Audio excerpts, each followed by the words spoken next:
horror movie fans, welcome to Untitled Chapter Horror Movie Grind the podcast. I am your host Ian.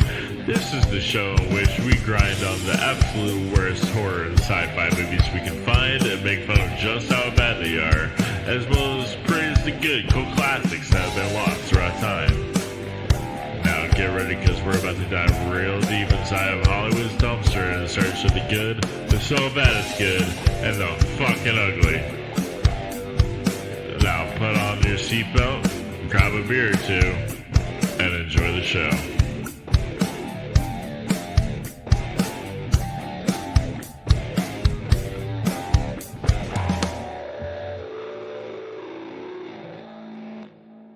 Yo, what up? Yeah, we got another episode of Cold and Trash Horror Movie Grind. What's up? I'm Ian on Cold and Trash Horror Movie Grind. Today we are doing From Beyond from 1986. Director Stuart Gordon, starring Jeffrey Combs, Ted Sorrell, Ken Foree, and the fabulous Barbara Crampton. So this is a more Lovecraftian film. Less trash, more cult. Like I said, Stuart Gordon's the director. He did what did he do? He did Reanimator, which is definitely a cult favorite among a lot of people. This came out 1 year later, and we're going to talk about it. Joining me back from last week, the other Ian from my other podcast, Having Beer with Ian. What's up, Ian? How's it going, Ian? It's good to see you as always. Hell yeah. Welcome back to the show. Thank you. What you 2 drinking on weeks in a tonight, row. Ian? Yeah, I mean, this is the Having Beer with Ian podcast now. Yeah, right? Yeah, shit, I should have worn that shirt. It's a. Remember when Eminem used to take over MTV back in like 2003, like all Eminem Day?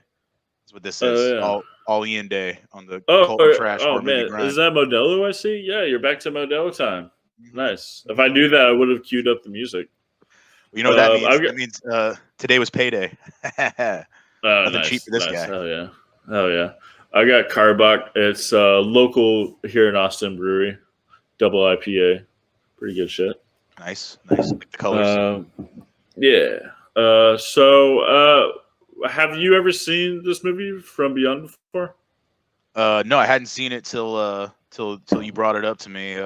Actually, just watched it yesterday. I was pretty pleased with it. I was pleased with the right. It's pretty fairly unknown, I'd say. So you enjoyed it? Nice. Yeah, I gotta say that's I've seen Resonators do worse, but it was still pretty bad. Yeah. We got some other people here from I Don't Give a Flick podcast. We got Johnny Blackburn. Nope, I guess we don't. Yeah. Johnny's taking out the trash right now. He's a trash man. I didn't anticipate you coming to me second. Yeah. He wanted dinner. He wanted that, and last but not least, lead in. He was waiting to hear that. Oh, yeah. I'm digging the shirt, the Neil Breen.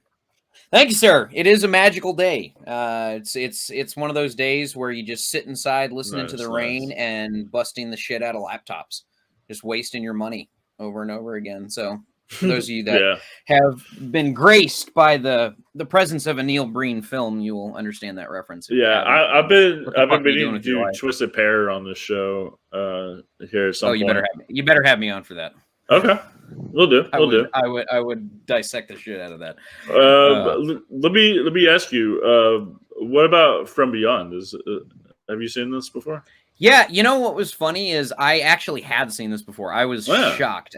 So this was my introduction to Terror Tuesdays at Draft House when they actually had it back in the day at the Ritz. Yeah, so my first time going to this, I was probably 21 or 22. I got super wasted with a couple buddies, and we had heard some rumors about it being a lot of fun. Exactly. And so then we went and had a blast. And I didn't really remember a ton of it, but once it started, and then I saw that whatever the name of, not the Reanimator, but the name of the machine that they were using. Once I saw that with the pink and purple lights, I was like, holy shit, I actually have seen this. It's been a decade, but you know. So yeah, it was you fun know, strolling down memory lane.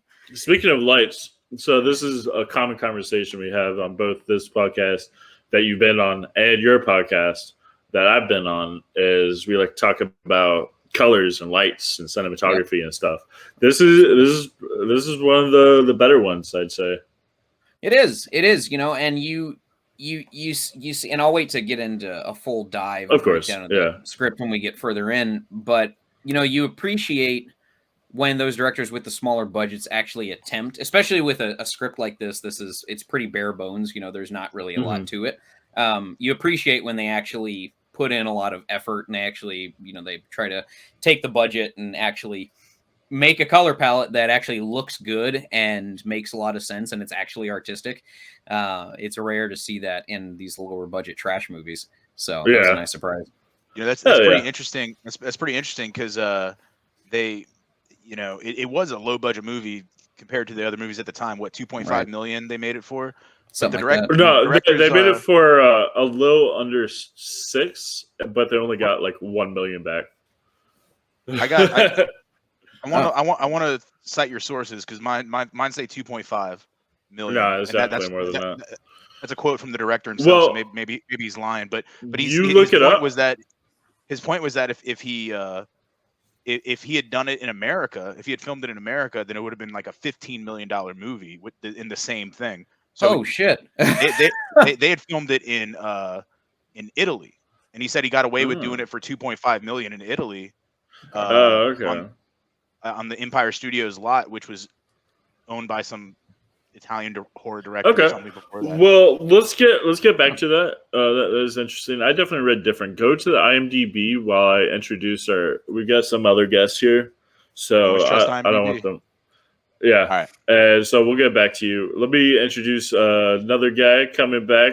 He's never left. Actually, he as soon as like I opened this program, this podcasting program, he was here waiting for me. Sloan Thompson's back. Woo. He's never left. What's up, Sloan? I'm just admiring all of these jellyfish that are floating around me, all in this wonderful space. But you know, they always want to attack unless you have the magical subdue. The best way to keep any mythical creatures from attacking you. How's everybody doing this evening? Right. Oh yeah. Nice. How are you doing? Oh, you know, another beautiful evening. Getting ready to, well, right now while we're recording this, it's getting ready to be the new year. Mm-hmm. So, you know.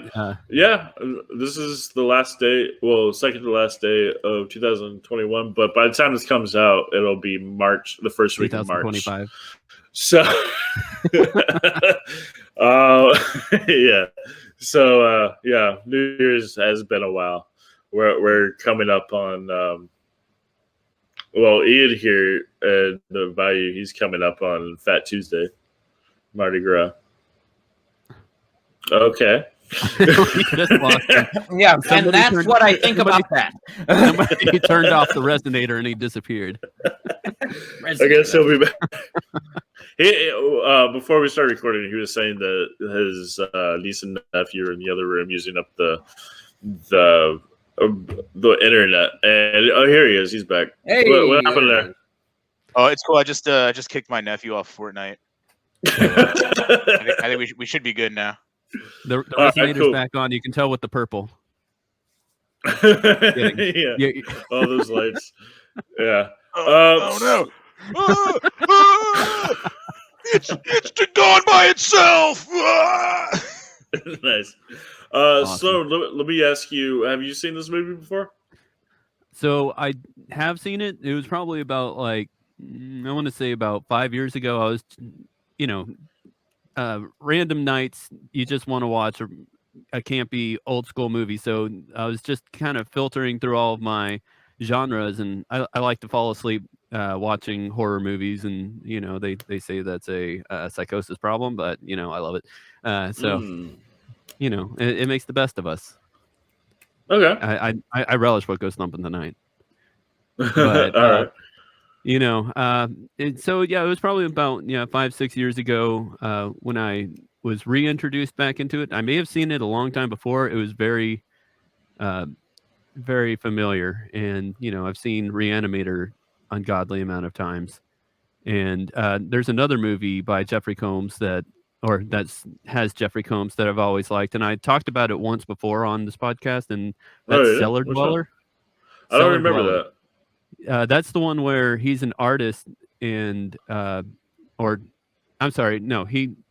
demon is summoned, and it gets trapped in a sketch art, and this girl comes back and she starts drawing and summoning it later after he's disappeared for like 2 decades or something like that. And it's not a great movie. It's definitely not Jeffrey Combs' top one.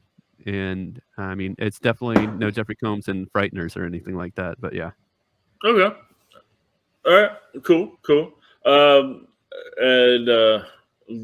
being left in the dark, waiting last as usual. Daniel's back in the house. Sorry to keep you waiting, Daniel. How you doing? I heard the term last but not least, but I'll take last and least then. Good to see you guys. Danny, the Google searcher, fantastic here, has looked up the budget for the film. It says $4.5 million, and the box office is $1.26 million. Nice. That's on IMDb. Right now, I want you to go down. I want you to scroll down on IMDb. Is that Wikipedia or IMDb? It is Wikipedia. I want you to go to IMDb. I want you to find a quote by the director. All right. What's his name? Something Stewart. What's the guy's name? I can find a quote from anyone named Stewart about a budget. Anybody? Stuart Gordon. Stuart Gordon. That's right. All right. So yeah, Stuart. My sources have Stuart Gordon quoted saying, "We did the movie for $2.5 million. They ran out of money actually at the last scene. The last scene was I did hear that. It was supposed to be more crazy, but they did in Italy with a whole Italian crew, and even a lot of like the extras, like the guy right before the guy jerking off in the prison, the guy who's like he says something creepy out the in the jail in the mental ward. Oh yeah. That's a D-list Italian actor from that era. I guess he knew enough English to get the line out, but definitely that moment definitely reminds me of Clarice walking through to go meet Hannibal Lecter and get Spider-Man in the face. I put that in, yeah, exactly. And this came out before that, so I can only assume that it was an influence. You know? Okay. Well, Daniel, have you seen this before? I had not, actually. Today was my very first time seeing it shortly before the podcast. Oh, okay. I actually had some good luck from also Ian. He went ahead and sent the original short story out right about the time that I was able to read it. So I didn't get a chance to read it right before watching the movie, and very big differences there. But yeah, the short story, if spoiler alert if you haven't read the short story, but it's not really a spoiler because most of the stuff happens in the movie anyway. But the spoiler alert is only the short story is only 7 pages long, and it's actually stops at the house, right? So they have Dr. Pistorius doesn't exist. Instead it's just what's that? Tillinghast. Yeah, it's just Tillinghast. He pretty much is Dr. Pistorius, and it's told from the narrator's perspective. He never gets a name, but the narrator says at the end, like he killed or the guy suffered like a stroke or whatever. Chillingast. I can never remember these guys' names. But he suffered a stroke, and the other guy didn't tell the police the story as it happened because he thought they'd find him insane. So this movie is almost like, well, what if he did tell them the story? What would happen then? And I feel like there were some guys doing a lot of cocaine sitting around a table one day in 1984 discussing this script, and that was their starting point. Yeah, this movie was based off a short story, which is a Lovecraft story, and that's the thing, is that there's a lot of 80s movies and Metallica songs in the 80s that are based off Lovecraft, which is kind of interesting because not so much 90s, not so much 70s, a lot of 80s. But yeah, so there's this. There's what else? There's The Thing that's Lovecraft. Well, all by the same director, based on Lovecraft. And in order, you've got Reanimator, then From Beyond, both based on H.P. Lovecraft short stories. Then you've got Castle Freak, released in 1995, based on a Lovecraft short story. 2004 that Dagon came out. 2001, actually. 2001. Dagon came out, but yeah, that was the next one. Exactly, good call. And then the last one is kind of a stretch. It's a two episode double feature. And if you remember that series Masters of Horror, that was on like Showtime back in the day. So it was Dreams in the Witch House from Masters of Horror. So yeah, he envisioned this like H.P. Lovecraft universe, and that's why he got the same actors from Reanimator. Well, it's not him. It's also there's a few others like just The Thing. And I don't know why I'm blanking on his name. I feel terrible, but it's John Carpenter. John Carpenter did The Thing. He did what else did he do? Sloan, help me out. They Live. The Halloween. He's also done some of the vampire movies. Come on. Vampires. Escape from New York. John Carpenter's vampires. No, he did. Fuck, god damn it.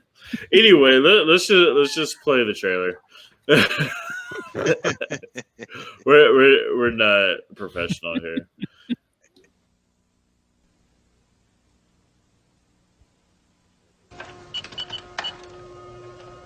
Every journey begins in the mind.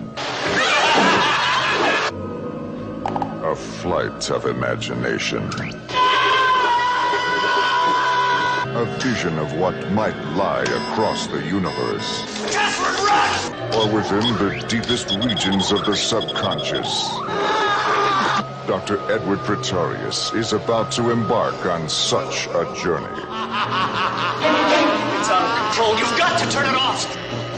Something's coming.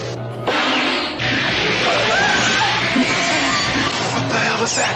I'm going to kiss. See, these special effects are both good and bad at the same time. Well, I think shit is way scarier than anything that CGI can do. You know? Yeah, you have to give practical effects the credit that at least you can believe it. It's not like it's a digi-wow moment where you see something that looks like somebody drew it on the screen. It's there. It's just silly. Humans are such easy That's a wacky thing on that guy's forehead, man. From the makers of Reanimator. That's a good. From Beyond. What was it called? Tagline: Humans are such an easy prey.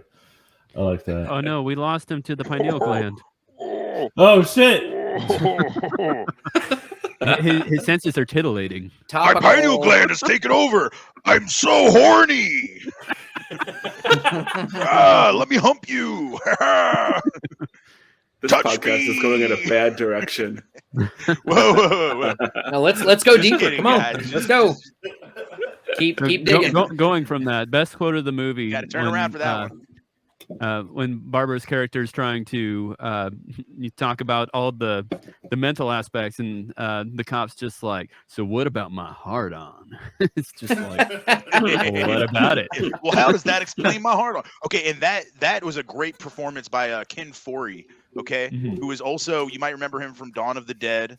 Okay, Yes. in this movie he played Buford, Bubba Buford.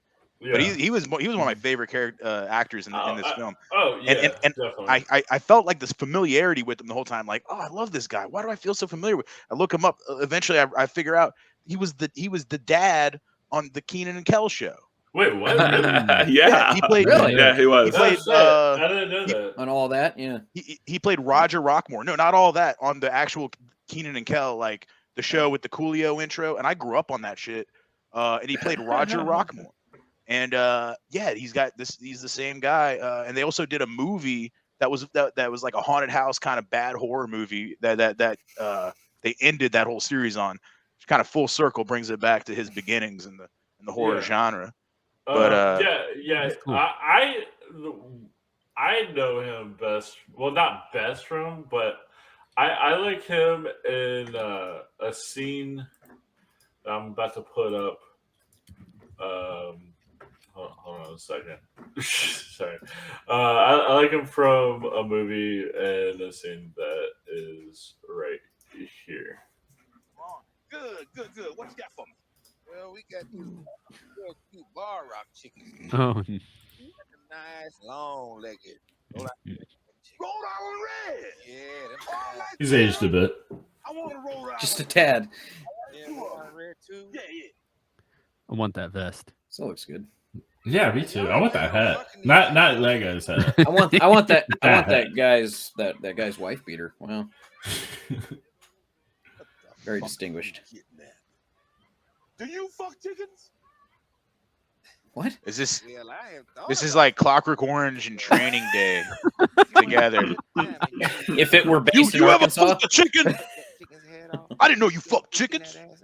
That's a full fucking chicken you just fucked. Crazy on your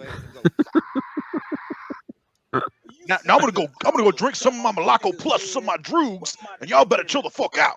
Fuck it. And go, you accusing me of fucking a chicken, motherfucker? No, I ain't calling you chicken fucker, but boy over there looks sexually frustrated, and I don't approve of chicken fucker.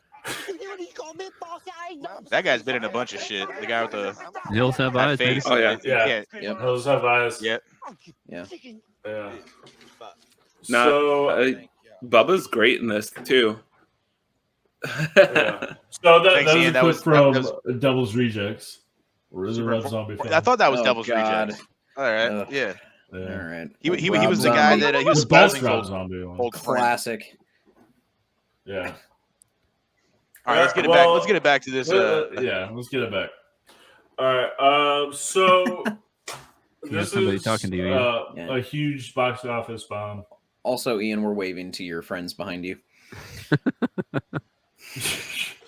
For a second, I thought you meant me. I was like, "What?" This is what you do when you kick a child off Fortnite. He starts popping up.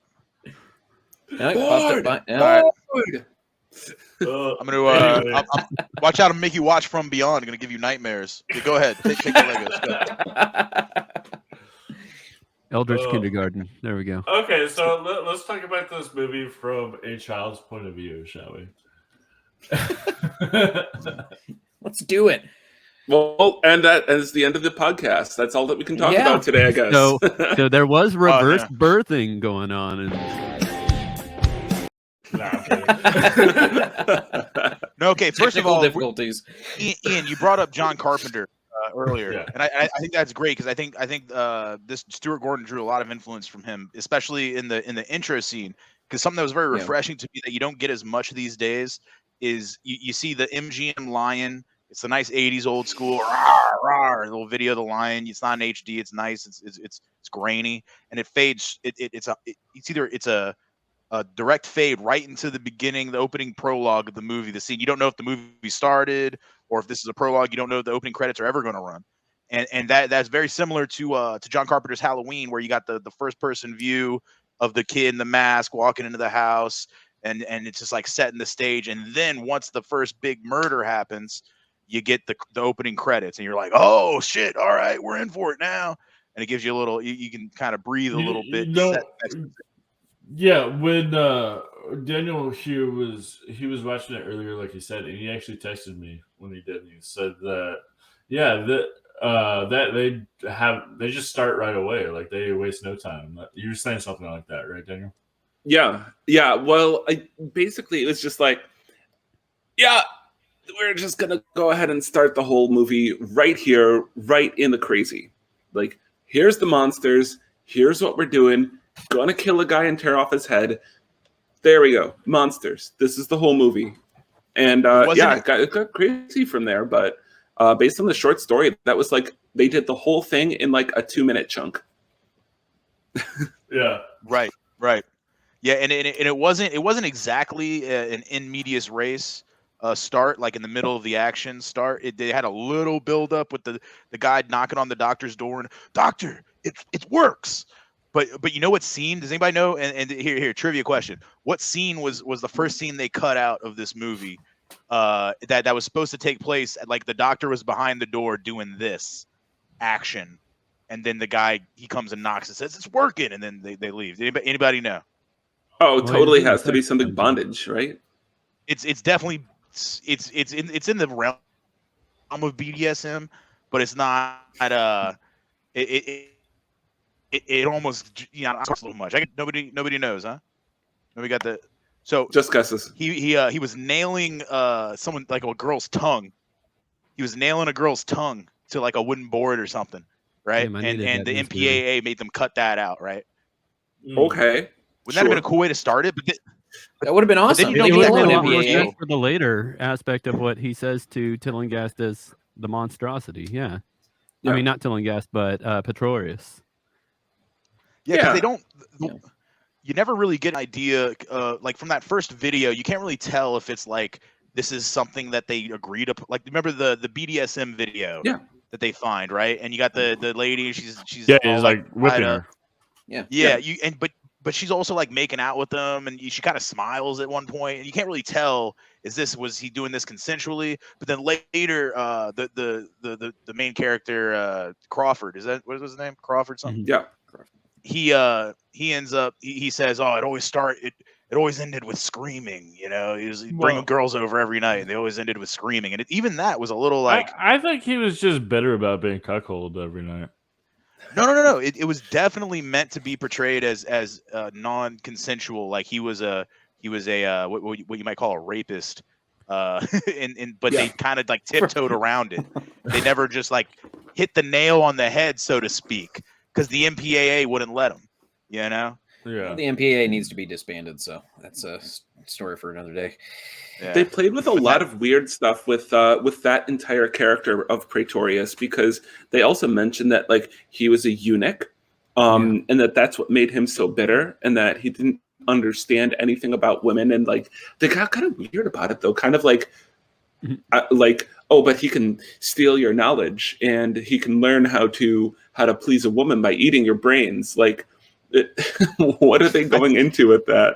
Okay, now correct me. I think he was only considered a eunuch once he had merged with the other being from beyond. I don't think he was a eunuch prior to dying. I feel like they were talking physically that he had an issue with his sexual organ, and so that's why he was trying to find euphoria through all the other senses, because his physical member wasn't working appropriately. And Tillinghast even says, you don't know how to love. And when he's chasing him downstairs as the monstrosity, he's like, Tillinghast is running down the stairs. He's just like, well, maybe you can show me how to love. And it's just like, oh, that's a weird statement. And then all of a sudden corkscrews the head off. And it's like, oh God.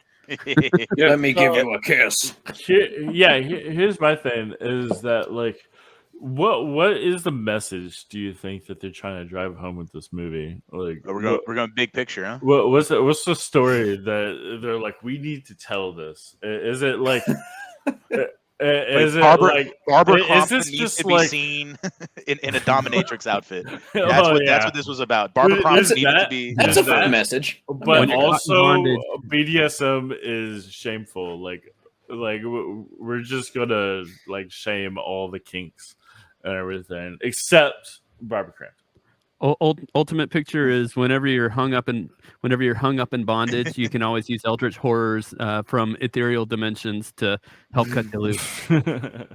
There was a lot of weird Deus Ex Machina type things that happened in this that just like, hey, this totally works, which included the precision of wrist biting eels, I guess. From other dimensions, eel worms with the vertical vagina mouths. You're talking about the phallic things with like vagina mouths. As the imagery, there was a lot of imagery in this film. There was just like pretty much like this movie could have been just called just dicks. Like I've seen that movie. It's not as good. I mean, do you really think that there was a deep underlying message of this? I mean, you look at something like It Follows, and that actually, was talking about, they were trying to harp on STDs a little bit and not being careful with safe sex and shit. But I don't necessarily know if when they were writing this, if they really had like a deep meaning behind it. Well, the only natural progression from the short story, from the short story to the sexual actions of this film, it seems like does anybody look this up? Is the pineal gland is that actually related to sexual pleasure? Yeah, well, it's back here too. So first of all, okay, if that thing was growing this way, it would be going through like your central cortex, your fucking frontal lobe. It would pretty much like reverse lobotomy you. It'd be very painful by the time it got out. Yeah, like you. So you'd be like, fucking horny and all seeing, but you wouldn't know how to speak English anymore. You wouldn't know how to wipe your own ass anymore either. Like there's various things, the functions that you would lose if that pineal gland actually just went through your brain. So I mean, I don't know. That maybe call that just me being a little nitpicky on it, but. So when you're talking about rewriting the brain and all that stuff, so huge aspect that ends up getting actually brushed under the rug for the ultimate part of the movie. So Barbara's character works trying to keep people out of the insane asylum because her father was lost due to just brain disorientation and disintegration, I guess. I don't know the word I'm looking for. Yeah, that was her motivation. Degradation. Right? That's what I'm looking for. And, I gotta interrupt you real quick. Sorry. It was hilarious of how like that. I was just eating up the character development of how it started out with her just saying, "I hate locking up schizophrenics," and it's like, okay, but it's like I hate it, but okay, that's cool. But you don't understand. I hate locking up schizophrenics. Okay. And then halfway through the movie, she's like, my dad was schizophrenic. And it was like, oh, now we understand. It all comes full circle. It's cyclical. All comes back around. Yep. Just shoved it down your throat. A masterful display of breadcrumbs being placed. Impossible to foresee. Now we understand her motive. But anyway, sorry about that song. No worries. So it's with everything that you just brought up there. So the major thing with the head nurse, like, ends up wanting to do shock therapy just because of like she feels so callous against her. It's just like, doctor, why should we do this? You listen to the doctor. The doctor is in. It's like I don't think that's legal. Shut up. All right, so funny thing. All right, when we're talking about doctor, I think her name's Dr. Block, Dr. Bloke, yeah. Dr. Block, something like that. She's played by I think Evelyn Purdy is her name, but regardless, that name is based on Robert Block, who is the author of the book that the movie Psycho was based on. Okay, that's where they got that name. Full circle. Barbara Crompton ended up in a movie directed, or a short film directed by Stuart Gordon. That was a combination of Reanimator meets Psycho, where she played like the early girl that shows up at the hotel and dies. Right. Just pretty interesting how they obviously kept those same influences throughout 40 odd years, because that short just came out recently. But yeah, that's Dr. Block. Also, yeah, played by Carolyn Purdy. Carolee Purdy Gordon. Now, she also played, she looked familiar to me. Are any of y'all fans of the movie Space Truckers? Yes.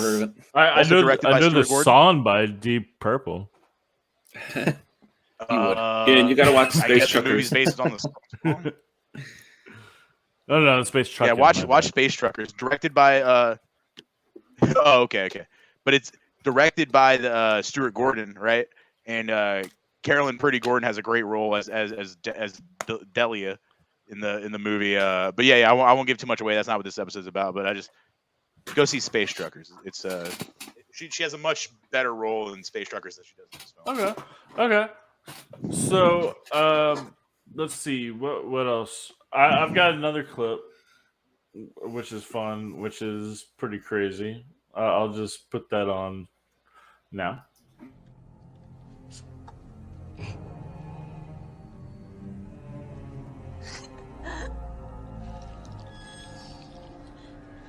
Catherine.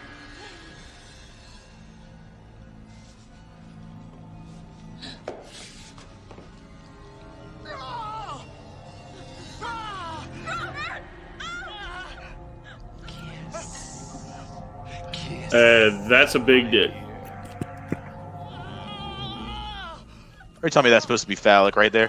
Is this from Beyond, or is this from Beyond, or is this from Powder? What movie is this? Then that does remind me of The Thing, though, as well, as what you were saying, Carpenter. The effects, the practical effects. Yeah. And then there's the way that they animate the face is actually really good with this creature. Yeah, see that's the thing. Oh, some of the practical effects are really good. Some of them are really bad. In this movie. Yeah. Yeah, I really don't like the little fly popcorn thing that they have going on there. It doesn't. I don't know what they're doing, but like it looks like they're throwing little tiny bits of styrofoam onto somebody with like a whole bunch of static electricity on their body. When they envelop Bubba. Yep. I mean, that was bad. Cool, except he's still like moving around. He's doing okay, but like, you can't help him or anything. Oh, but by the time he was done, though, by the time they were done with him, he was just laying there like it was just his head sticking out and like a pile of chicken bones. Hold on. Look at what a dick. It is so beautiful. Oh God! I didn't know Predator was in this shit. And let me tell you, and this is the best time to say this. This entire movie is this entire movie is an allegory for taking shrooms. That's what this movie is. You unlock the pineal gland, you get a little horny, the whole world for what it is. You break down all the barriers. You see shit that's not there. Yeah. Everything's pretty. You start to notice. You start to notice what the cats are looking at and the dogs are barking at in the dark. That's a direct quote from the H.P. Lovecraft novel, in my opinion. So did anyone else notice the sound of somebody ringing a triangle during that last scene? Because that's not the first really silly sound that they put into it. They used a xylophone earlier on in the film, just run straight across the xylophone. Oh, dude! He bit his head off like a gingerbread man. I'm just wondering what they're doing with the instruments. Oh, dude, the sound is crazy in this movie. They early in the hospital scenes, they actually use the sound of the doors opening on the Star Trek original series Enterprise. Dude, I didn't notice that. Yeah, it's quite fun. It's like, you know. I didn't notice that one. That's great. Yeah, so many crazy sounds. And it's weird because they use it once in regular order, and then the second time they use it, they actually reverse the sound file so that it plays backwards to forwards, and then, you know. Yeah. So question for you: is everyone done touching slimy, dead, naked guys? Because you can turn that thing off and not turn it on again. Well, it would turn itself on, to be fair. So, can you find the point where they're wheeling in the into the insane asylum the guy on the gurney, and then he starts Tilling gas starts sucking out the brains through the eyeballs. Mm-hmm. That's pretty good. Daddy had a snake I looked for that. I looked for that scene. I couldn't find it. That's the best part. Ian, so question for you then. You just said a minute ago that you thought that some of the effects weren't very well done. And I was curious which ones in particular were you referring to? Because I think that's the strongest point of this movie, to be quite honest. Well, what we just saw, it was really good. The ones that were bad, well, I wouldn't say bad, but not as good that, you could... Dude, I'll list them. You tell me if it's good or bad. I'll list them. You tell me if it's good or bad. The basement...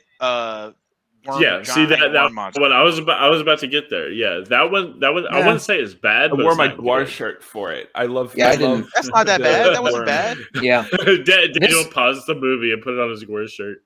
I don't know. I don't know who the makeup and SFX team was for this, but I mean, I thought they were on the level of fucking Alien and The Fly and all the other big budgets that were back in the 80s. It was. The prosthetics were fantastic. The makeup and puppeteering was just amazing. I mean, I thought that was by far the strongest. I think that the thing where he's at the very beginning when he's holding the thing, it was he was just obviously just holding just a giant fish eel thing, and he's like, that was kind of bad.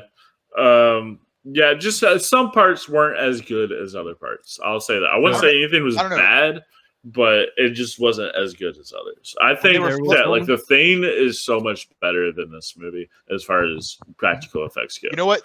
The Thing doesn't. I don't think The Thing tries to be as adventurous. The Thing doesn't have like things floating midair, and it's like, can you see the strings? I can't see the strings.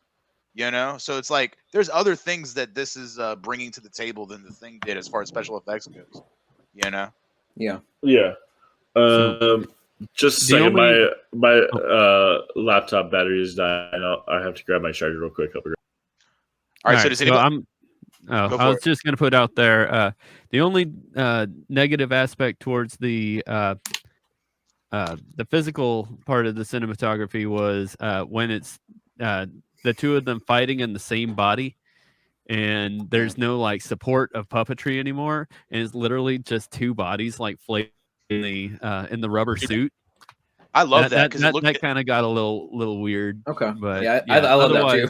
I thought that was hilarious. Honestly, I think there was like a continuation or extension of the thing with two backs, so to speak. You know, the creature with two backs, where it's just like it almost was like sex in a way, where Pretorius was past the point of man, woman, third dimensional being. Who cares? Like, let's just touch and get into each other and then absorb each other and be the same consciousness. And you could almost say Pretorius was the good guy in this movie, like because like the way it looks to us with our eyes and our universe, it's like, oh, they're monsters, dude. They're killing you. Yeah, they killed you. They cut your head off, but they absorbed you and let your consciousness have an equal role in the existence with the consciousness of it or the other, which, I mean, who knows what that is. The way that the short story actually shared everything. So when the narrator is talking about Tillinghast's character, who is technically this version of, Pretorius, but so in the book's version, he's looking at him, and once the resonator's like finally starting to warp his mind and cause all the senses to go into like the millions, they talk about how like he's like a celestial group of stars with just flames for eyes and stuff like that, and that was that was pretty epic. And it's just like, I mean, there's an unfathomable amount of different levels of cognizance and variations of existence. I don't know how to really explain that option, but I love that piece of information. Well, and it's funny to think that these ideas are getting proven more and more every day through quantum physics. That Lovecraft was putting out there in 1927 when the story was made. Yeah, so it's almost like exactly. The story is definitely ahead of its time, I'd say. This is like a pineal gland, and just like we could only see so little of the light spectrum. Honestly, like it could easily be a prohibition themed Rick and Morty episode if you took it from the source material. That. Yeah, yeah. I'm surprised I haven't done that yet. Morty, we're not allowed to drink alcohol. So, but we can see all the creatures. The flying elephants. So you last night you were texting me. You were telling me about how you found a sequel to this movie. Yes. Tell us about that. Which I watched it. I watched it after you told me about it, and I'll say I did not enjoy it. I'm gonna put it out there. Those texts were consensual, and unlike this film. Okay. So, yes, there is a more recent adaptation that is a sequel. It's Tillinghast's son that continues on with the work at Miskatonic University, where they were. The son that he never had in the first movie, by the way. Right. Well, they never talked about their background. No, but Miskatonic U is actually a Lovecraft canon thing. Like, there's Miskatonic University is a fictional university that shows up in various Lovecraft. It was actually talked about in the film. Miskatonic was where both of Tillinghast and Pretorius both worked and were student of, and so But so he ends up, the son of Tillinghast ends up finding the blueprints for the work, recreates everything, and kind of starts the same way.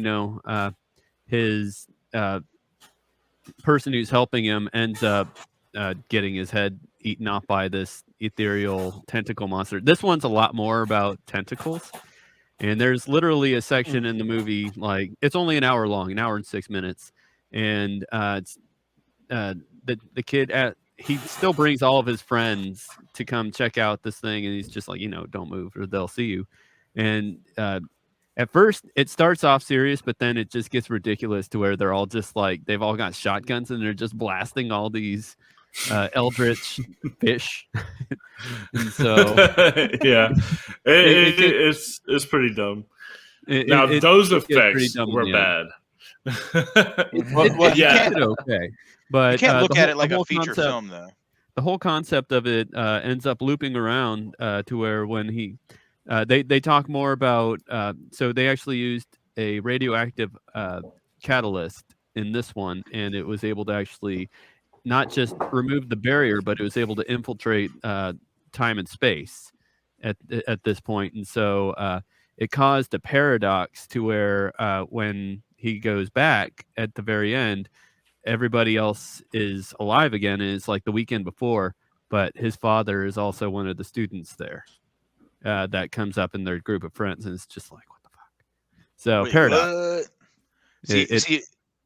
So I didn't watch this. I did hear about it recently, like because Ian texted me about it, but I did see some clips and look up some information on it. Apparently, it was originally 2 episodes of a TV series that was postponed due to COVID. So they took these 2 episodes and they merged them together to be a movie, right? Like that they released on DVD, straight to DVD kind of movie thing. And it seemed like a pretty good idea at the time, I guess. But the 3D special effects, the CGI of the same thing, the worms that Ian was just talking shit about. Those I'm worms. over here. Fuck you. I'll point where I want. I don't know how mirrors work. Those. I don't know. But those flying dick vagina worms that you saw look so fake. I thought they looked great compared to the CGI worms in this so-called season. Yeah, well, yeah, yeah. I'll go back to my color scheme that I'm always talking about. Okay, so the cinematography, the lights in this movie that some made me watch. He literally put a gun to my head and he said, "You have to watch this movie." It pissed me off. The cinematography pissed me off so much. Like there's so many parts where like there's all the characters just standing outside in a circle, and the dialogue is just as bad. They're talking. They're talking like people usually talk in a bad movie. They're like the kids from I Know What You Did Last Summer. Like they're ready to die. We're all talking in a circle, one at a time, like just like this. But it's like there's extreme amount of sunlight, like right here. It's an insane amount of sunlight. It's like the sun is right here, and it's just like half of their face is just white, pretty much, and it was just off. It pissed me off. Like I was really angry about this. We could talk shit on the lighting all day, right? We could talk shit on the new age lighting. I'm gonna talk. I like From Beyond the original. I'm gonna talk shit on the From Beyond lighting because there's one scene in particular that really irked me when I first watched it, and that was when they first show up to the to 666 Benevolent Street, right? The original location. That's the actual address too. 666 Benevolent Street. That's the address of where the doctor's lab was in his house, where he would whip his women. But see, they walk in and they start walking around like, oh, I don't know where I am. She trips over some wires and shit. Like there's no lights on. You can see sharp edged shadows on the wall. You can see light coming in through the windows. It's clearly daytime. It's the middle of the day. Yeah. And they're acting like they can't see shit. And then she goes over to the light switch she's like fucking with it. She's like, hey, you know where the circuit breaker is? And then, you know, our good pal Roger Rockmore, the father of Kenan Thompson, he's holding a flashlight, and you could barely tell that the flashlight's even on the light switch. It's the light it's obviously well lit in there, and he's just holding a flashlight on her. And then they turn around there and they're like, oh, where did the guy go? And they're like looking in random directions. You know, where did underneath the couch, behind open underneath doors, in the toilet? You know, just it's like the Monty Python. Where's the fish? Very much Life of Brian. Yeah. Check his trousers. No, that's Meaning of Life, not Life of Brian. Meaning of Life. Oh yeah, no, he said Monty Python. Yeah, it's Meaning of Life, not Life of Brian. Lighting wise, Barry Lyndon, this movie is not. Okay. Nice. I love a good Barry Lyndon reference when I see one. All right. Well, I guess it's about that time to get into what I brought you all in for the first place, which is the prompts that I give you. So, what would you say would be a good? Wait, what was that? Is that just me? Did you just send that to me, or was everybody supposed to do it? I thought everybody was supposed to do it. And he's gone. Anyway, so so what have we got for a good prompt? Let's like a sequel, a prequel, remake, what have you. Johnny, we'll let you go first. What you got for a sequel on this one? Jeez. Well, I certainly would not ever direct or fund a sequel to this, especially in today's day and age with the constant, beating and raping of people. That's just good times for all. I think. What do you mean, and? No, it's not an and. That's blatantly obvious. That's what they're doing. Get the fuck out of here. I don't know. I mean, I would say probably an entertaining sequel just from my mindset. I don't fucking know. Why don't you come back to me? I'm gonna think on it here for a minute. You had like 2 weeks to plan this out. And I can name a slew of times you've come on my podcast and not read the prompt and asked me to repeat my same question 2 or 3 times. So give me one time. One time. It's so been what you got? way more than one time. Ah, shit. So he had 2 weeks. I had 2 days. I definitely have to say that there wasn't enough eldritch horror going on at the insane asylum. So, hey, so all right, I got something. So, what if the people who've had their brains sucked out ended up the hollowness ends up being taken over by these ethereal creatures, and they're able to like go in and like re-spark life, and then they start going through and doing Thriller, Michael Jackson Zombie Across the Town. I have no fucking clue. It's funny you say Thriller. It's funny you say Thriller. It's funny you say Thriller. It's funny you say Thriller because you were Johnny, you were harping on the makeup artist earlier, saying, "Hey, good makeup." Guess what else the makeup artist worked on? What's the that? Music video for Michael Jackson's Thriller. What? No way. I can't give you his name. I don't know his name. I can't give you his name. But he worked on Michael Jackson's Thriller. I can tell you that. Full fact. Stop. 100%. I'm sorry for cutting in on Daniel. Go to it. No, I'm glad to know that. Again, we don't need to name names. Apparently, we're not going to. So we know. Even though it's a fact, we're not gonna try to look for them. It's fine. Fact. You can look it up. Everybody, look it up. Tell me I'm wrong. You keep saying that. No one's going to do it. Ian, I think that what I'd like to do is I'd like to do something of a twist on this actual movie and have Dr. Pretorius be more successful. So okay.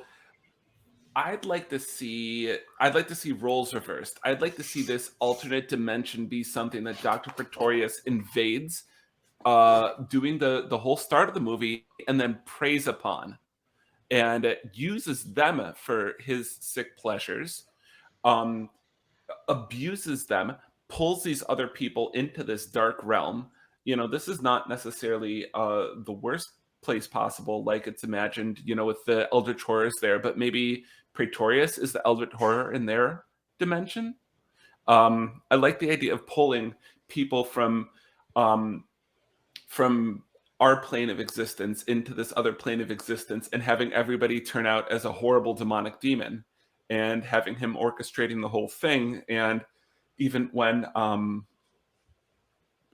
like Crawford comes over, who's got, a good heart and trying to work against him, he's still viewed as this demonic, horrible thing because of everything Praetorius has done inside of this other dimension or inside of this other plane of existence.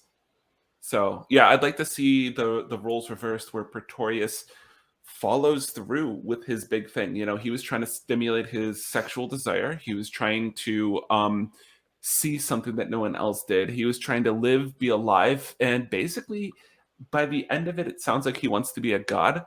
Let him have it.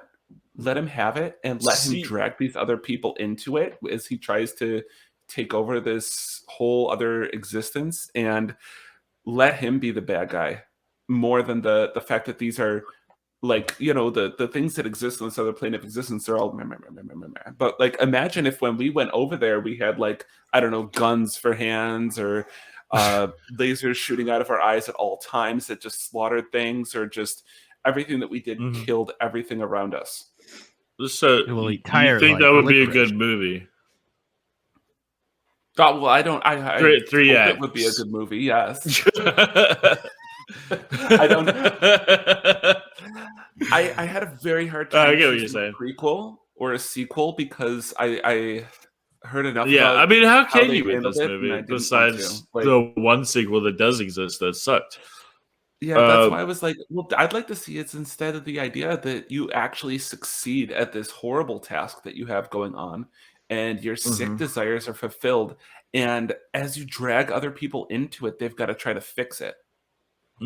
So I kind of like just the idea of a reversal of roles, but same level of horror, but make us into the horrible people. Not it's actually kind of what the actual sequel is. That there's like another guy came and tried to be God. Like he literally said that. He's like, I want humans to be gods. And yeah. But good pitch. Thank you. I hope mine turns out better than that one. Have y'all seen a movie called Cool World? Yeah. Cartoons. It's Roger Rabbit for cool people.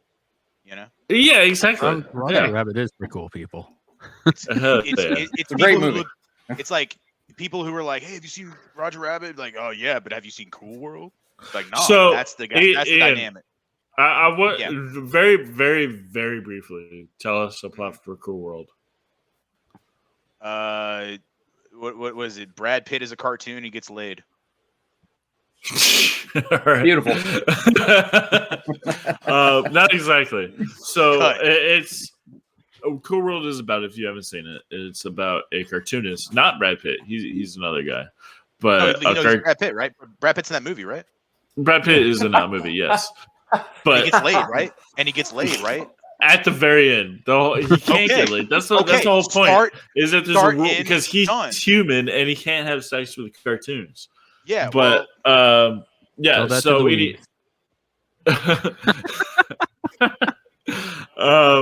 So there's a cartoonist who's like, he has visions of this cartoon world, this other world that doesn't exist in another dimension. And so he writes comic books, and then he gets sucked into this world and finds out there's a real world that actually does exist. He didn't create it. It actually does exist. So my thing is that back to what movie we're talking about? What are we, From Beyond? Roger Rabbit.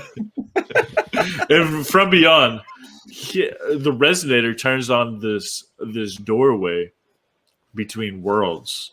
So you see where I'm coming from here. Basically, this cartoonist goes into another world when the resonator is turned on, and then he is in this other alternate dimension where people look like cartoons because they're two-dimensional, and then he has sex with a Hollywood, and she comes out and wreaks havoc. It's the apocalypse, and yeah, you'll see cool. You just stole the plot from one movie and you just blended them together. That's what I do. If you watch this show, that's what I tend to do. I tend to do that a lot. But Johnny, did you ever come up with anything? Yeah, I was thinking actually just kind of playing it back on what I had mentioned with It Follows earlier. I don't know. It might be kind of interesting to use this as a prequel to It Follows, kind of thinking along the same lines as if these monsters are already beginning to transfer their subconscious and whatnot, or take over these people's bodies, whatever.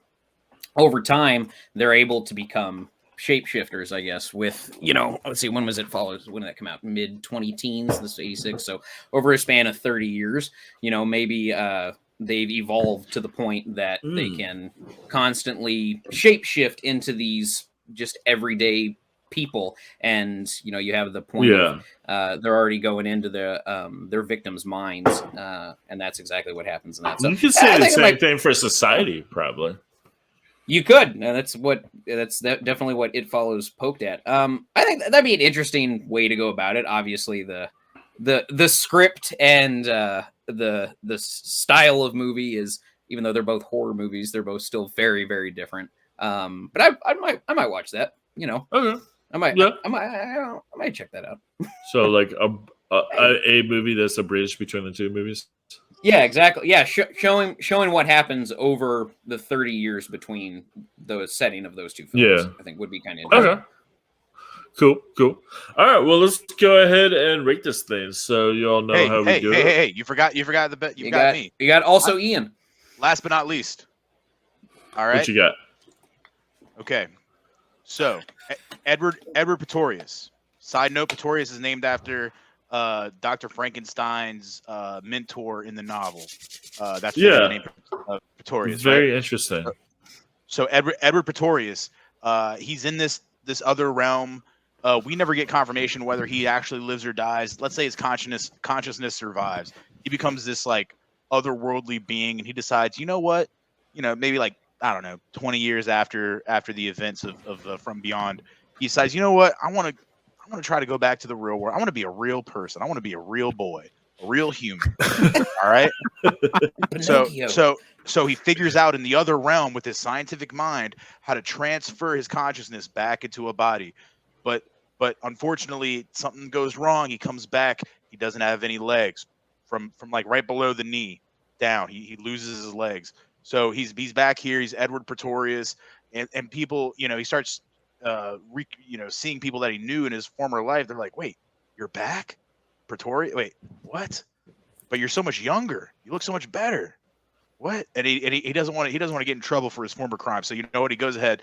He changes his name. He changes his first name to Oscar. He changes his last name to Pistorius, right? Because he wanted to keep the same kind of sound. Moves to South Africa. Becomes using his scientific mind, develops these running devices that puts on his legs, let him run faster than even people with that had both their legs. This guy is breaking world records for speed, both their legs, and he's got these gold medals from the Olympics. He's on top of the world. He's got Nike sponsorships, but you know what? He really misses the other dimension. He wants to reconnect with it. Now that he's back in the real world, he goes, oh man, I don't know. I want my pineal gland to be hard again. So he who wouldn't? So he builds a new resonator 2.0. Okay. Now it can be in the same shape of the original resonator. It can look very similar, like the Dr. Frankenstein orb with the Tesla coils and shit. Or, let's call it a resonator guitar. Let's say he learns how to play the guitar. It's a resonator guitar.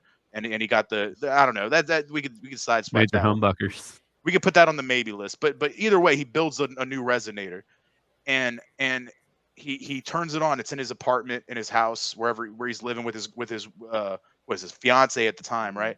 And he turns on the machine. He's experimenting, and then one day the machine goes haywire. It turns on. He can't turn it off. The switch breaks. Okay, you got all these demon creatures floating around his place, and his resonator, by the way, was in the bathroom.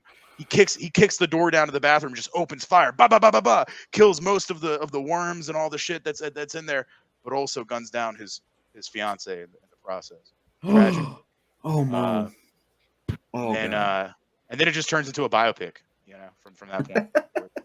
So the Nike logo, the slogan they were going to have was "like a bullet in a chamber." yeah. No, I know. Great slogan. Yeah. But see, I'm going to call this movie's going to be called From Beyond 2 Blade Runner 3. Excellent. Just throw as many franchises together as you can into one. The Blade From Beyond 2 film. Blade Runner 3. Also, Ian, I hate it, but I would watch this. Oh, I'd watch the hell out of that. Are you kidding? Yeah, that'd be entertaining as fuck. All right, that's my thing. Let's get on with the ratings. All right, Ian, why don't you start us off with the rating? How do you rate this? All right. Well, I'm gonna say this was a really good example of the body horror genre. It was a great way to bring the classic early 20th century tales of H.P. Lovecraft into the modern era of the 80s by incorporating sex as one of the main plot devices. Explain why I got this hard on then. So I'm gonna go ahead and say this is. I'm going to give this 7 Roger Rockmore hard-ons out of 10. Sounds good. Roger Rockmore. As for myself, I enjoyed it. I enjoyed it a lot. It was just what I thought it would be. I actually randomly discovered it on YouTube. Somebody did. I watched a lot of other review movies of cult films. Like surprised or not, I don't know. And somebody did this movie, and I was like, man, this looks dope. And it was pretty cool. It was exactly what it looked like. So it wasn't amazing. It was really good, but it wasn't amazing. So I'll just leave it at that. I'll give it 8. Whatever Sloan has, 8 of that. So what do you? You did this on another podcast before too. Yeah, I did. So I definitely agree with what Ian said before. It's a really great body horror movie, and it's definitely, it's got Jeffrey Combs. It's classic Reanimator nostalgia right there. Got Barbara Crampton, my friend. True. So I'm sorry. I'm a man of a one and done name situation on this episode because I don't have my information in front of me for everybody's name. But the way that the puppetry was done for all the physical effects were done so well, especially with the Pretorius creature, and got that dangly head that's going all over the place, and yeah, his face was puppeteered so very well. And when it turns into that centipede ant face thing and starts biting heads off, that was actually pretty rad. And we didn't talk as much about the transmogrifications of the way that like the tendrils came out of the body and stuff like that. I really did enjoy that was really cool. Mm-hmm. Yeah, he's just like, I come in for a kiss, and just like wraps 3 different tentacles to come as a hand and pulls her in. So and then when his like face splits apart and shit, and another mouth comes out of it. Yeah, there's the point where they're so. The only downside that I had, Ian, you had to log out for a second or something while I was telling them about this. About the only downside for the presentation is when there was no puppeteering or anything holding up the suit in any way when they're fighting each other in the same body, and it's just like flopping around like a fish on a deck and something like that.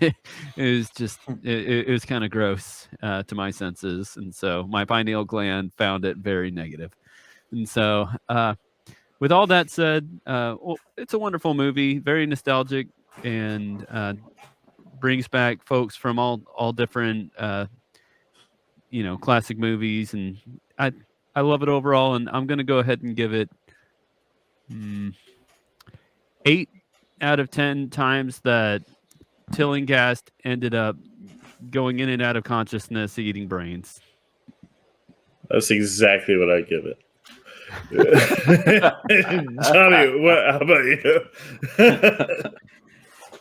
Well, I've actually had a bit of a problem with the last couple of episodes I've done on this new show, because on your old show, I had a separate scale, like a separate rating scale that I could use because all those movies were crap. And with a lot of these ones, some of them are, but some of them actually, they actually debuted in theaters and they had a budget and they sometimes have names attached or whatnot.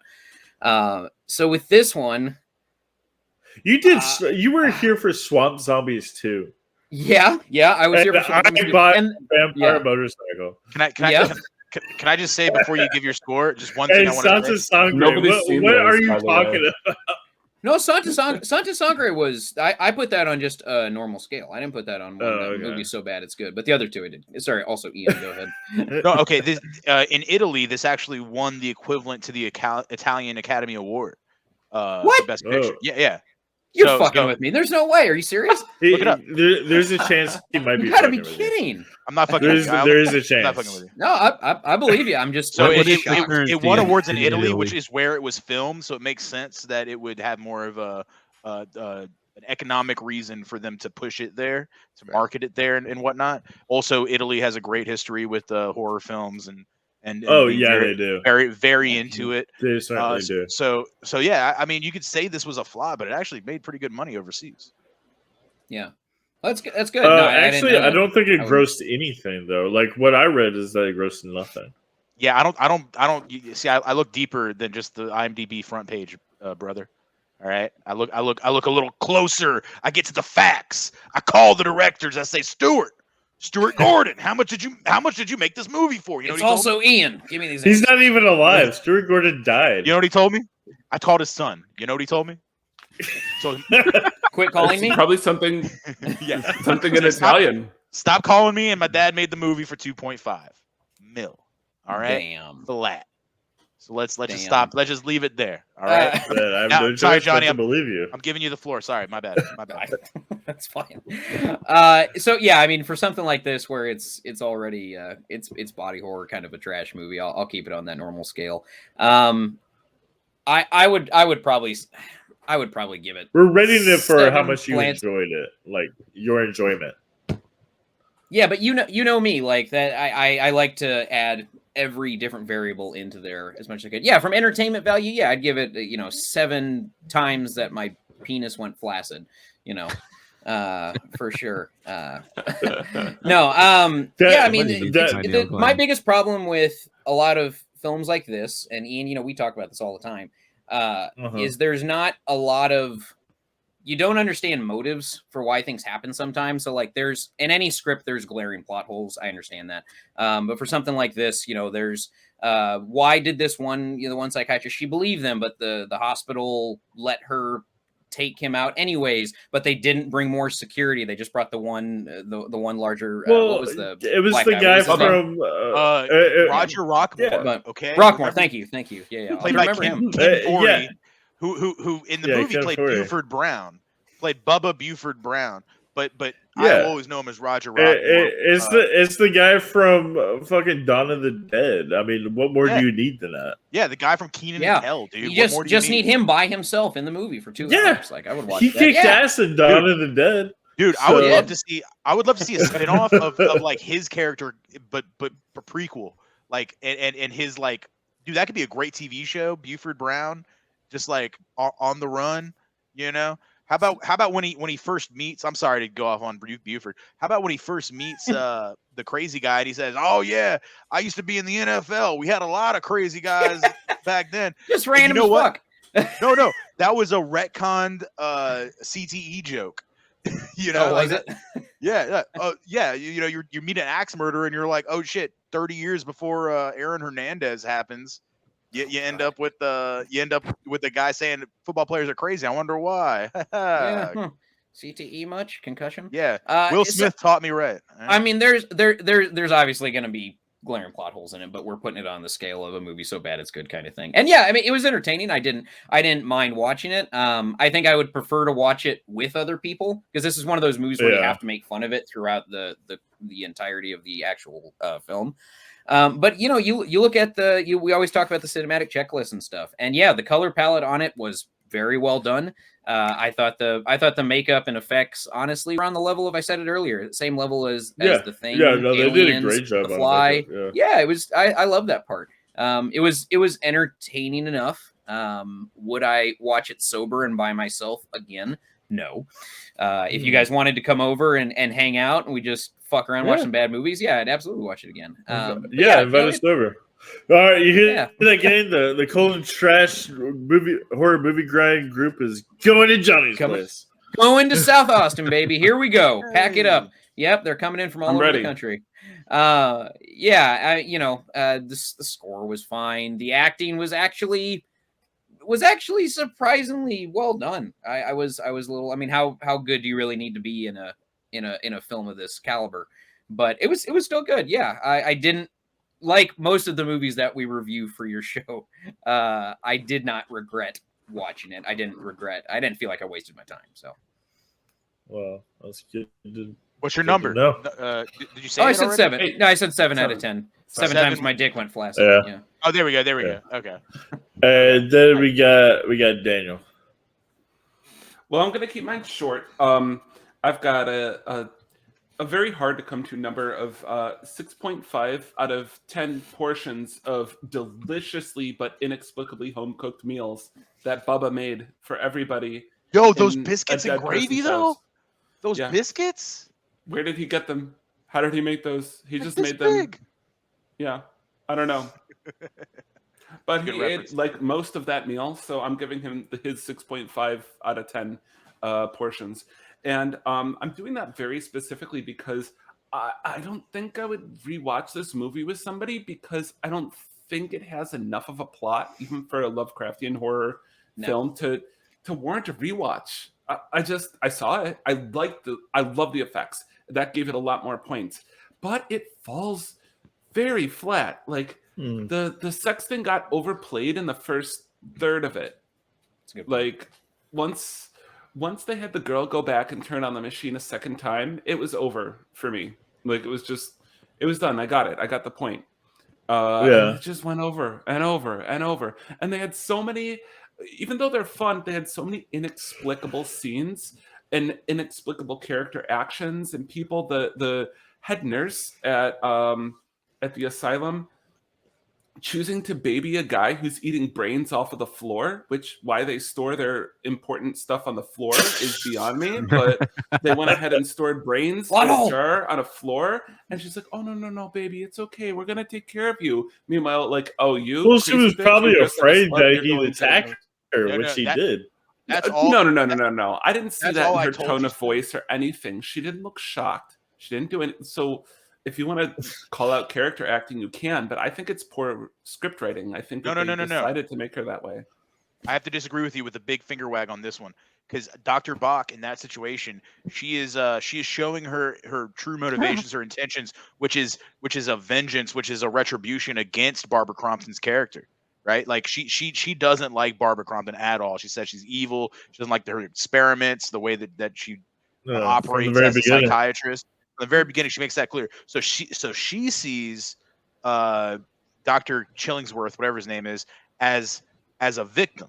So she's always going to look at him like, oh no, you're poor baby. Like I see that there's definite reason for that piece of the script right there, in my opinion. From what I saw. Okay, but I don't mean to shit on you, man. I feel bad, man. No, it's good. No, but that's why I can't give it that much. Like it would be middle of the road for me, but those special effects were awesome, and it's fun, and it's the '80s, and I like a lot of the stuff they do with theming in the '80s. So, yeah. That's the rewatch right there. one thing that we didn't talk about, and I know we're getting to the end and we're stretching it out, but the actor Bunny Summers appears in this film. She plays the neighbor who has a dog also named Bunny. Yeah, right, dude. The one that ends up eating. Daniel actually texted me. Daniel texted me. He was like, "Where did they find this lady?" That's who you're talking about, right? Dude, hey, no. She is a mainstay of television as far as just little bit parts, background roles. She was actually in one of my favorite episodes of Seinfeld, The Muffin Tops. I had to look it up. Oh, yeah, look it up. Yeah. See, and she was in an episode of Norm. Yeah, she's a horrible little weird old lady. I love her. Yeah, she was in it. She always plays the weird old lady. She was in an episode of Norm, starring Norm Macdonald, his short-lived, rest in peace, his short-lived. Oh yeah, I remember that show. Yeah, she played large woman in Norm. That was her. That was her title.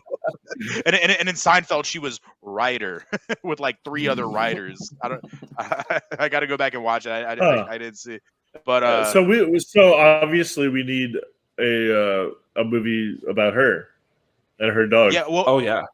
We could dive deep into the Bunny Summers verse, and kind of see her characters and how they've evolved throughout the years from television to the big screen. Yeah. Like what movie that shows her adventures and like what in the 80s she's just like, damn, that neighbor keeps flicking their lights.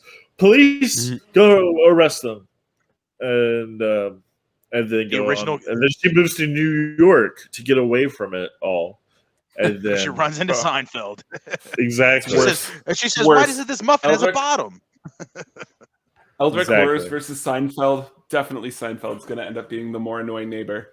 I mean, I'd move into that apartment. I'll tell you what. Also, Jeffrey Combs, minor note, had a minor role in Fear.com, one of my favorite movies. Really? From my younger years. Oh, like horror movie that you see on HBO when you're like 12. Yeah. When it was very early. It was very early as far as I remember when that came out. It scary. It was like dark wasn't web. It just like I didn't see it, but it wasn't like just like The Rain, but with a website. No, it was like kill videos. It was like those murder rooms online, and like somebody had a murder room, and the guy was the detective was trying to find the murder room, and Jeffrey Combs plays one of the guys that gets murdered online live stream, and this is 2002 or something, like, so it's pretty early for that kind of shit. Because that's when the internet was all the rage. But I mean, in order to live stream that kind of thing, this is like pre-YouTube. You had to like have your own T9 network fucking drilled underneath your house to get that kind of network connection to broadcast kill videos. You know what I mean? Like it was almost one of those situations where like the movie magic predated the actual technology. They got fiber ahead of time. They must have had a what the hell? I've been saying the word all day. What is this movie about? The machine. They must have oh, you mean the thing that you put on the end of a bong so that the weed doesn't pull through? Not a resonator. Come on, we haven't talked about that yet. It's a resonator. They called it a resonator. The resonator caused a time flux. Prevent the resin from getting in the bong. Time and space ended up allowing their property was able to have Google Fiber ahead of time. Right. Right. Let's just leave out the fact that there was no mention of a resonator in the original short story. They just decided that was a good name for a machine that let you see demons. These fucking drug addicts who made this goddamn movie. For real. Yeah. All this movie is just kink shaming and drug shaming. It's just like I think that Reagan produced this movie. I'm sure I read something about that. Ronald Reagan produced this movie. I heard Barbara Crompton's role was actually based on Nancy Reagan in her early days on the lives of. I read that too.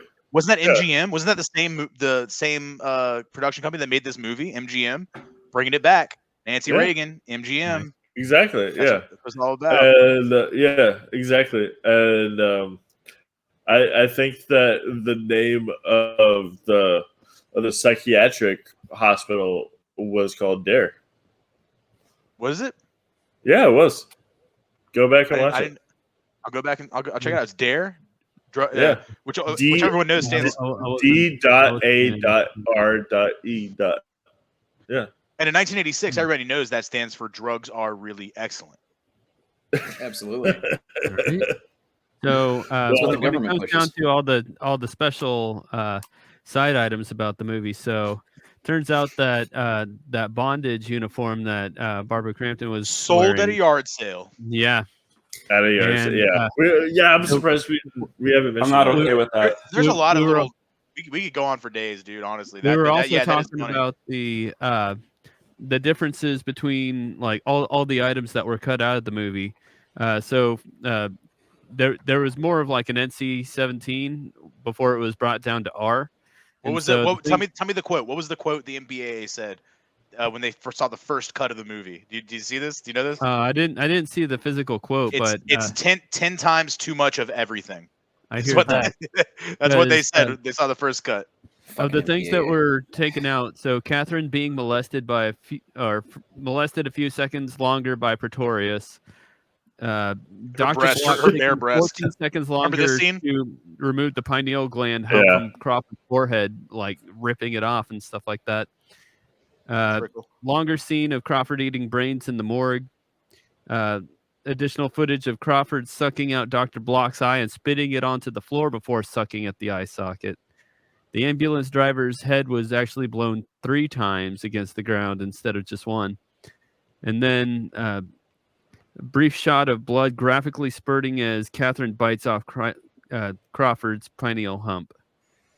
But so 10 seconds of editing was taken out of Catherine's breast being molested by monstrous Pretorius. But see, they didn't get rid of any of the scenes except for the nail through the tongue at the very beginning. What the fuck is that? Everybody mute yourself. It's Sloan. Everybody unmute except for Sloan.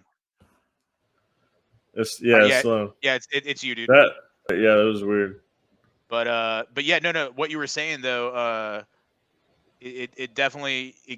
Wait, what were you talking about a second ago? What was he talking about? Before we got fucking ear fucked. We got ear fucked, and I felt like I was in the fucking third dimension looking at vagina worms trying to bite my neck off. No, what we were talking about. He was saying all the scenes that got pulled out, right? So they were so smart with it. They never took a full scene out except for the hammer through the tongue. They took like bits and pieces of all the scenes to make it like, all right, well, he's not molesting her for 20 seconds. He's only molesting her for 10 seconds now, which is like a great strategy, right? Like show them the worst possible thing you can show them, and then reel it back a little bit to get to where you want to be, right?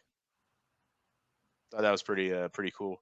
All right, well, I guess it's just you and me, Johnny, that we can talk right now because we got some. We can't hear you, Sloan. He can hear us. Yeah, we can still hear the buzzing. Yeah, the static. Yeah, go ahead and mute yourself again, Sloan, until we there we go. All right. So you figure out what's going down. Damn. Sounds like going to a Pantera concert. Nothing but white noise. Whoa! Damn, Hey, that's fucked up. Phil Anselmo, what you doing out there, boy? What's good? No, but here one thing I really wanted to get to though. So we all know From Beyond's based on the short story. We talked about this, written by H.P. Lovecraft. All right. Now, what you may not know, and what I know, at least one of y'all knows, there was a book on tape of From Beyond, and it was narrated by Mike Benedetti. Actually, I think Sloan mentioned that. That was Sloan. Okay, yeah, thanks, Sloan. Yeah. So you mentioned you listened to it on tape by Mike Benedetti. Now you may know Mike Benedetti. He played Ian on Baywatch. Ian, hey, what's good? But he also played Anthony McCann on 21 Jump Street, opposite who? Who? Johnny Depp. Johnny Depp appeared in Freddy's Dead: The Final Nightmare. Now, very sweet. This is the first time. I see Sloan's over here trying to do sign language. This is the first time I'm going to do this. Every time I'm on this show from now on, I will trace the movie that we're talking about back to Freddy's Dead: The Final Nightmare, because It's the Kevin Bacon of movies. You can trace any movie. Well, you did it last week when we did. I said from now on, Ian, pay attention, keep up. All right. Okay. Next time I have you on, we'll see what's up.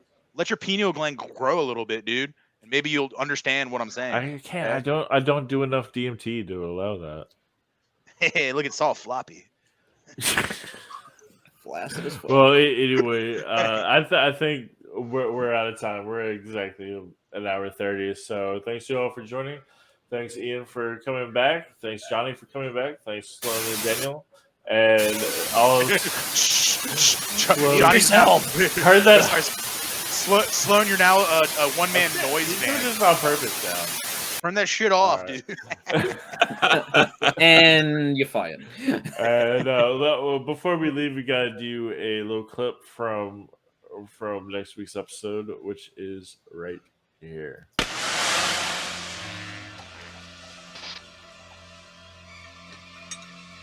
What are you doing, douchebag? Enough already, you can stop. Would you cut it out? Pete!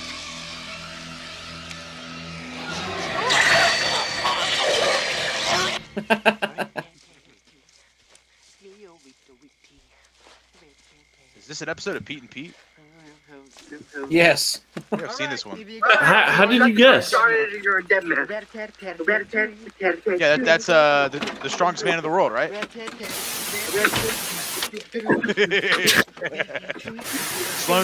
Sloan is like Kenny now. He just said, yeah, dude. I'm gonna translate for Sloan. Come on, everybody. Come on, motherfucker. Fix the fucking car. I like how this guy's such an asshole. He's just like the guy's trying to fix a car for him. What you doing up there, Vinny? Is that a young Timothy Chalamet? Who's that?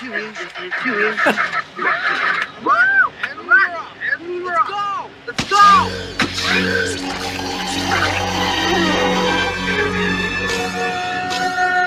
I like that zoom so you couldn't see the actual slice. They're like, no, we can't afford that latex.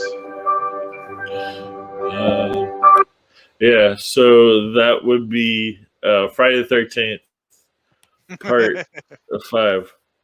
Are you guys are roommates? I didn't know that. Yeah. Oh, what? Oh, shit. Where do you come from? Been here the whole time, Ian. Been here the whole time. Wait. Are you guys, is there a curtain in the room you're in that looks kind of like this curtain here?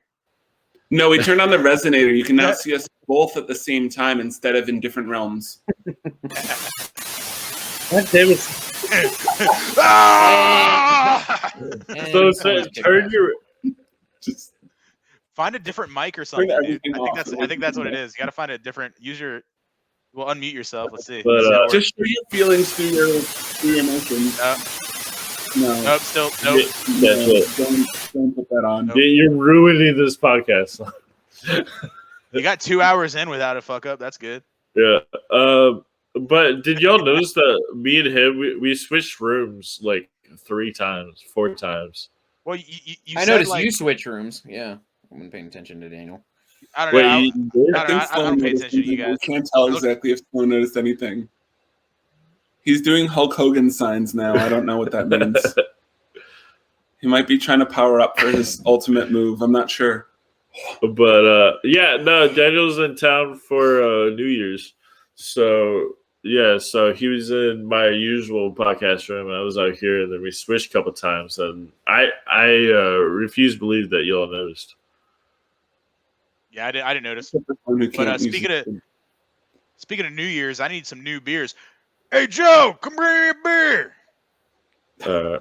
Well, we're gonna end this podcast now. All right. Well, thanks everybody for joining this episode of Cold and Trash Horror Movie Grind. Tune in next week for Friday the 13th, part 5. And thank you all, and take it easy. Watch Paisley.